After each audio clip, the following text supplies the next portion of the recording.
A duhet me u përdor dhuna në shkolla si mjet disiplinor? Në Kosovë, studimet tregojnë që dhuna në shkollë është përvojë shumë e zakonshme për nxënësit. Për shembull, një studim me nxënës shkollave të mesme të Prishtinës tregoi se rreth 87% e nxënësve kanë përjetuar të paktën një formë dhune gjatë shkollimit të tyre, si dhunë psikologjike, fizike ose bullizëm. Kjo na tregon që dhuna nuk është zgjidhje, e shpesh është pjesë e problemit. Sipas teorisë të mësuarit social të Banduras, fëmijët mësojnë sjellje duke imituar figurat e autoritetit. Pra, kur një mësimdhënës përdor ndëshkim fizik ose poshtrim, nxënësit munden me perceptu dhunën sikur mënyrë normale për me zgjidh konflikte. E ky proces quhet modelim social. Studime ndërkombëtare tregojnë se ndëshkimi fizik nuk përmirëson sjelljen ose suksesin akademik, por lidhet me ankth, agresivitet, si dhe me vështirësi të shëndetit mendor. Në fakt, përvojat e dhunës në një mjedis si familja ose shkolla shpesh lidhen me dhunë edhe në mjedise të tjera, një fenomen që quhet polyvictimization. Në Kosovë, edhe pse ndëshkimi fizik është i ndaluar me ligj, edhe politikat arsimore po kalojnë drejt çësjeve parandaluese, zbatimi i tyre ende mbetet sfidë, e sidomos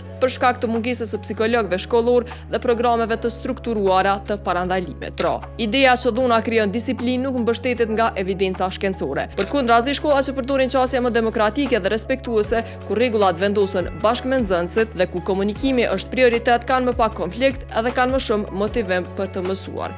Disiplina nuk vjen nga frika, vjen nga marrëdhënia, respekti edhe kufit e qartë. E ti çka mendon, a duhet dhuna më përdor si mjet disiplinor në shkollë? Kallëzoni në komente, edhe për më shumë video si kjo, subscribe urbani në YouTube edhe në krejt platformat e tjera.